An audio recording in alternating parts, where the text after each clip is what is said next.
Assalamualaikum warahmatullahi wabarakatuh. Saya Syara Alfia Fitriani dengan NIM 119202024 kelas PI 6F. Di video kali ini saya akan menjelaskan resume yang saya buat dari makalah kelompok 8 yang berjudul Lulusan dan Alumni Pesantren. Mata kuliah Telaah Pesantren yang diampu oleh Dr. Hajah Ratu Suntia MAG. Yang pertama, saya akan membahas tentang lulusan dan alumni pesantren terhadap eksistensi pesantren. Lulusan dan alumni pesantren terhadap eksistensi pesantren. Lulusan dalam Kamus Besar Bahasa Indonesia atau KBBI adalah yang sudah lulus dari ujian tamatan, sedangkan alumni dalam Kamus Besar Bahasa Indonesia adalah orang-orang yang telah mengikuti atau tamat dari suatu sekolah atau perguruan tinggi. Pada dasarnya, pondok pesantren merupakan lembaga pendidikan Islam yang dikelola secara konvensional dan dilakukan dengan sistem asrama atau pondok, dengan kiai sebagai sentra utama serta masjid sebagai pusat lembaganya.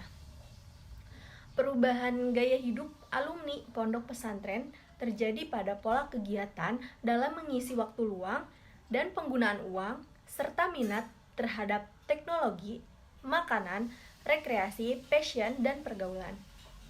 Berdasarkan teori intrekasionisme, simbolik perubahan gaya hidup alumni pondok pesantren ini merupakan simbol-simbol dari alumni pondok pesantren untuk menginformasikan kepada orang lain bahwa mereka bisa mengikuti perkembangan zaman dan merupakan bagian dari masyarakat modern.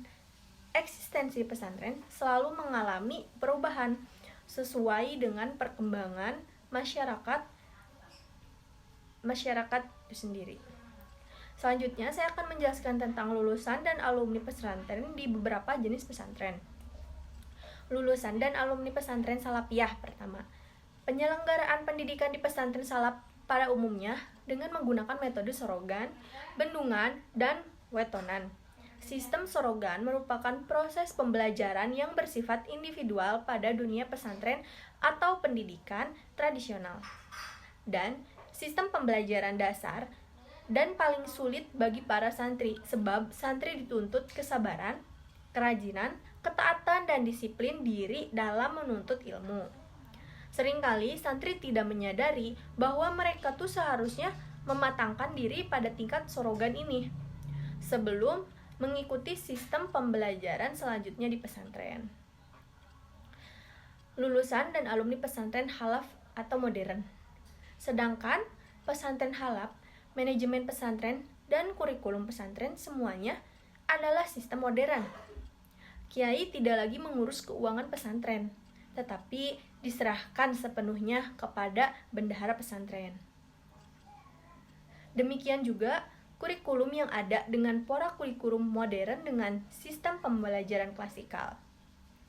Pembahasan selanjutnya yaitu lulusan dan alumni pesantren di beberapa jenis pesantren. Pada tahun 1920-an, pesantren Tebu Ireng Jombang dan pesantren Singosari di Malang mulai mengajarkan pelajaran umum seperti bahasa Indonesia, berhitung, ilmu bumi, dan sejarah. Di sini tampaknya sudah mulai adanya sistem klasikal di pesantren. Selanjutnya, di awal abad 20 misalnya, Gontor mempelopori berdirinya pesantren yang menekankan aspek kaderisasi pendidikan Islam dan manajemen terbuka atau open management. Sebagai lembaga pendidikan, pesantren salafiyah maupun modern menyelenggarakan pendidikan sekolah serta pendidikan luar sekolah berupa kursus-kursus keahlian atau life skill untuk menunjang kehidupan santri pasca mengikuti pendidikan pesantren. Karena pesantren tidak mencetak santrinya untuk menjadi pegawai pemerintah atau PNS saja, tetapi lebih menitik beratkan kepada kemandirian santri yang tidak mengekor atau menjadi beban orang atau lembaga lain. Cukup sekian yang dapat saya sampaikan, kurang lebihnya mohon maaf. Wallahul muwaffiq ila aqwamit thoriq. Wassalamualaikum warahmatullahi wabarakatuh.